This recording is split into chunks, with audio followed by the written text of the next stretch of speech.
अभी 2 महीने पहले मेरी वाइफ बच्चों के साथ पाकिस्तान गई अपने पेरेंट्स से मिलने के लिए। वापस आई तो मैंने पूछा क्या सिचुएशन है वहाँ पे। उसने मुझे बताया नबील कोई हाल ही नहीं है, लोगों का कोई स्टैंडर्ड ही नहीं बचा वहाँ पे। सड़कें टूटी हुई हैं, कंस्ट्रक्शन हो रही है तो लेन्स जो हैं वो 2 लेन्स चल रही हैं, जहाँ पे 6 लेन्स को होना चाहिए वो 2 लेन्स चल रही हैं। घंटों घंटों ट्रैफिक जैम है। बारिशें हुई, पूरा शारा फैसल जो है वो फ्लडेड हो गया।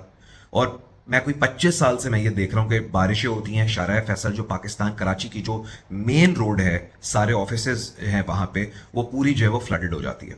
उसने मुझे बताया कि वहाँ पे रात 10 बजे के बाद बहुत सारे एरियाज के अंदर गैस चली जाती है और सुबह जो है वो 6 से 7 बजे आती है। मैं सुन के बड़ा हैरान हुआ। मैंने कहा यार आजकल के दौर में एक जो इंतहाई बेसिक ज़रूरत है, मतलब वो चली जाती है। मतलब रात के 11 बजे अगर आपने कुछ पकाना है, कुछ चाय पीने का दिल चाह रहा है, तो आपके पास ये जो छोटी सी चीज़ है ये भी अवेलेबल नहीं है।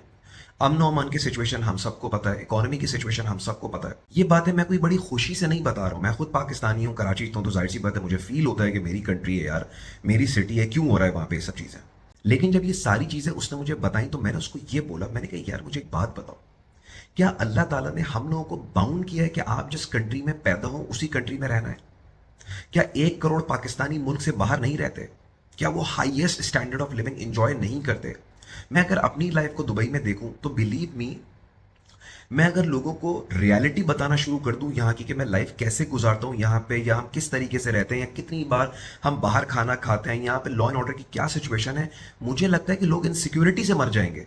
मतलब मैं 17 साल से दुबई के अंदर रह रहा हूँ, मैंने 17 साल के अंदर डाका, चोरी, फायरिंग का एक भी केस नहीं देखा यार। 17 साल से मैंने 17 साल से किसी को यहाँ पे ट्रैफिक सिग्नल तोड़ते हुए नहीं देखा। इन 17 सालों के अंदर हमारे घर की बिजली नहीं गई। इतने सालों से मैंने यहाँ पे किसी रोड को खराब नहीं देखा। अगर किसी रोड पे कोई बम्प आ जाता है, कोई कोई रोड अगर गलती से भी कोई क्रैक पड़ गया, टूट गया, तो मैं सोचता हुआ जा रहा होता हूँ, मैंने कहा यार काश ये लोग देख लें कि यहाँ पे एक छोटा सा क्रैक पड़ गया।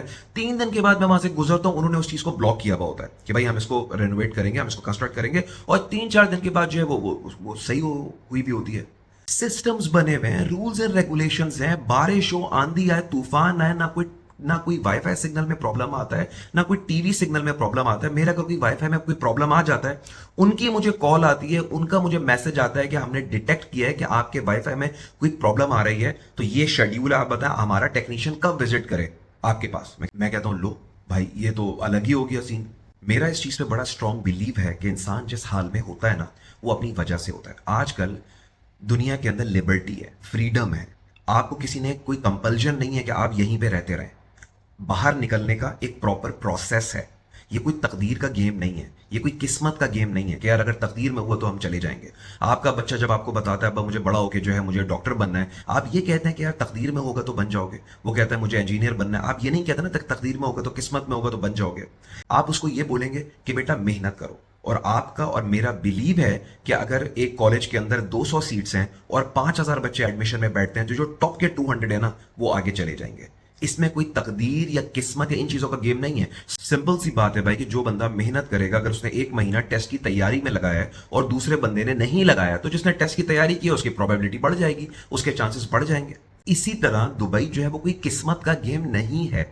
जिस तरह कॉलेज में जाने का एक प्री डिफाइंड प्रोसीजर है, आपने मैट्रिक में अच्छी परसेंटेज लानी है, फिर आपने इंटर में अच्छी परसेंटेज लानी है, फिर उसके बाद आपने कॉलेज का एंट्री टेस्ट पास करना यूनिवर्सिटी का, तब आप जाएंगे। दुबई भी बिल्कुल ऐसा ही है। There is a proper way to make it happen. Resume कैसा बना होना चाहिए, इंटरव्यू कैसे तैयारी होनी चाहिए, नेटवर्किंग कैसे करनी चाहिए, कितने टेन्योर के लिए आना चाहिए, कितने फाइनेंशियल्स लेके आने चाहिए, वीजा अगर नहीं लग रहा तो आपको क्या करना चाहिए, अगर 2 महीने में जॉब नहीं लग रही तो क्या करना चाहिए, 3-4 महीने हो गए जॉब नहीं लग रही तो क्या करना चाहिए। ये एक प्रोसेस है। मैं 700+ वीडियोस बना चुका हूं the topic of personal development, career progression, जिंदगी में आगे कैसे जाएं, स्ट्रेटेजिक विजन सेट करें, एंड मोर इंपॉर्टेंटली दुबई कैसे आए, रिज्यूमे कैसे बनाएं, इंटरव्यू कैसे दें, सेटल कैसे हो, यहाँ पे वीजे के जो मसले हैं उसको कैसे रिजॉल्व करें। तो अगर आज भी आप लोग ये सोचते हैं ना कि यार पता नहीं हम जाएंगे जॉब लगेगी या नहीं लगेगी, पता नहीं अगर नहीं लगी तो यह वाली जॉब भी जाएगी जाके, तो हम कैसे जाएं आगे, दिस एंड दैट, तो इसका सिंपल सा मतलब यह है कि सिर्फ आपको नॉलेज नहीं है, सिर्फ आपको इंफॉर्मेशन नहीं है, और आपके सराउंडिंग्स में ऐसे बंदे नहीं हैं जो आपको राइट इंफॉर्मेशन दे सकें और आपको प्रॉपर्ली गाइड कर सकें। और अगर आपको राइट इंफॉर्मेशन मिल जाए ना, तो ये आपके लिए इतना ही सिंपल हो जाएगा जैसा कि आपने बच्चे को बताना कि बेटा अगर तुम्हें इंजीनियर बनना है तो सिंपल सी बात है, मैट्रिक में अच्छी परसेंटेज लेके आओ, इंटर में अच्छी परसेंटेज लेके आओ, तुम्हारा एनईडी में एडमिशन हो जाएगा, जीआईके में एडमिशन हो जाएगा, नस में एडमिशन हो जाएगा। There is a proper way. वहां पे कोई तकदीर नहीं कहते, कोई किस्मत नहीं कहते, कोई लक का गेम नहीं है, बल्कि आपको पता है कि जिंदगी में तरक्की करने का एक प्रॉपर तरीका है। बिलीव मी, दुबई में आने का, यहां पे जॉब लेने का, यहां पे सेटल होने का एक प्रॉपर तरीका है। सर मैं पाकिस्तान से अपनी जॉब कैसे छोड़ के आऊं, मेरी फैमिली है, मैं अकेला कमाने वाला हूं, इन सब बातों का जवाब है दुनिया के अंदर। ये कोई अनएड्रेस्ड इश्यूज नहीं है। इस दुनिया में कोई भी ऐसा मसला नहीं है जो एड्रेसेबल ना हो, जो रिजॉल्वेबल ना हो। हर चीज का रेजोल्यूशन होता है। सिर्फ आपको एक्सेस करना है उन लोगों तक जो स्मार्ट हैं, जो इंटेलेक्चुअल हैं, जो स्ट्रेटेजिक हैं, जो इन चीजों से गुजर चुके हैं, and they know how to make it happen.